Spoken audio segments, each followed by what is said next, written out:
High, আমরা just এখন র্যাম্বক পাড়া থেকে বেরোইছি। র্যাম্বক পাড়া থেকে বেরোয়ে আমরা হাজিরাম পাড়ার দিকে যাচ্ছিলাম। সো র্যাম্বক পাড়া থেকে বেরোয়ার পরে হাজিরাম পাড়ার প্রথম যে রাস্তাটা, এই রাস্তাটা আসলে মারাত্মক রকমের ভালো। কোথায় সো এইখানে আমরা অনেক এনজয় করতেছি, একেবারে সবুজ। মাত্র হচ্ছে যে তারা এখানে জুম চাষ শুরু করছে।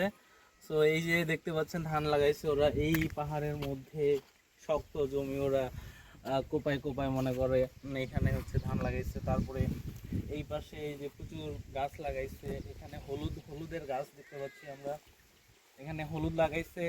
তারপরে ওইখানে নতুন আরেকটা জুমঘর বানাচ্ছে। তো জুমঘরে হয়তো কোনো পর্যটকরা এসে এই জুমঘরে থাকে আর কি, হয়তো ওরা নিজেদের জন্য বানাইতে পারে।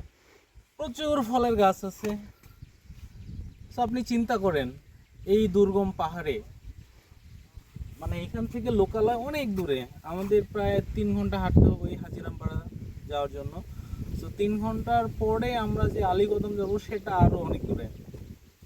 সো তারা চিন্তা করেন তারা কীভাবে তাদের লাইফ লিড করতেছে। তারা লোকালয় থেকে বিচ্ছিন্ন, তাদের প্রয়োজনীয় দ্রব্যাদি জিনিসপত্র, দৈনন্দিন জীবনযাপনের জন্য যেসব জিনিসপত্র তাদের দরকার হয় তারা, আমি একজনকে জিজ্ঞেস করছিলাম, উনি বললো যে তারা প্রতি সপ্তাহে একজন করে যায়, তখন তারা হচ্ছে যে এগুলো নিয়ে আসে।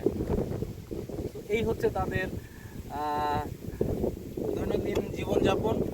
সো খুবই ভালো লাগে, তারা একদম ন্যাচারাল জিনিসপত্র খায়, সব কিছু ন্যাচারাল, একদম অর্গানিক, কেমিক্যাল ফ্রি।